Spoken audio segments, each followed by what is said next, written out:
பெருந்துறை சிப்காட். இன்னைக்கு இது ஒரு தொழிற்சாலை மண்டலமா மட்டும் இல்ல, ஒரு மிகப்பெரிய நச்சு மண்டலமா மாறிட்டு இருக்கு. அங்க உள்ளே என்ன நடக்குது, வெளியில இருந்து பாக்குறவங்களுக்கு என்ன தெரியுது அப்படிங்கிறதுக்கும் இடையில பெரிய வித்தியாசம் இருக்கு. பல வருஷமா அங்கே வேலை பார்த்த அனுபவத்துல கண்ணால பார்த்த உண்மைகளை சொல்ல போறேன். இது யாரையும் புண்படுத்த இல்லை, ஆனா உண்மையை உரக்க சொல்ல வேண்டிய நேரம் இது.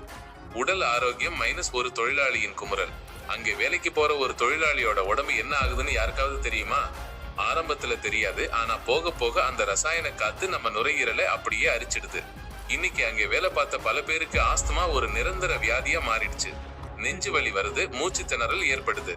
காத்து மட்டும் இல்லை, அந்த கெமிக்கல் கலந்த சூழல்ல வேலை பார்த்ததுனால முகம் முழுக்க பிம்பிள்ஸ், முகம் அப்படியே கருப்பாகி அடையாளம் தெரியாம போறது, உடம்பு முழுக்க தோல் வியாதிகள், தேம்பல், அரிப்புன்னு அடுக்கிக்கிட்டே போகலாம். இள வயசுலயே முடி கொட்டுறதும் முடி நரைச்சு போறதும் அங்க இருக்கிற சாதாரண விஷயம் கிடையாது. அது அந்த ரசாயனங்கள் கொடுக்கிற நேரடி பாதிப்பு. இதையெல்லாம் அனுபவிச்சுட்டு தான் இன்னைக்கு முழு வீடியோவையும் பார்க்க கமெண்ட் செக்ஷன்ல காமெண்ட்ஸ் இருக்கிற அந்த பச்சை கலர் ஹார்ட் பக்கத்துல இருக்கிற லிங்கை கிளிக் பண்ணி பாருங்க.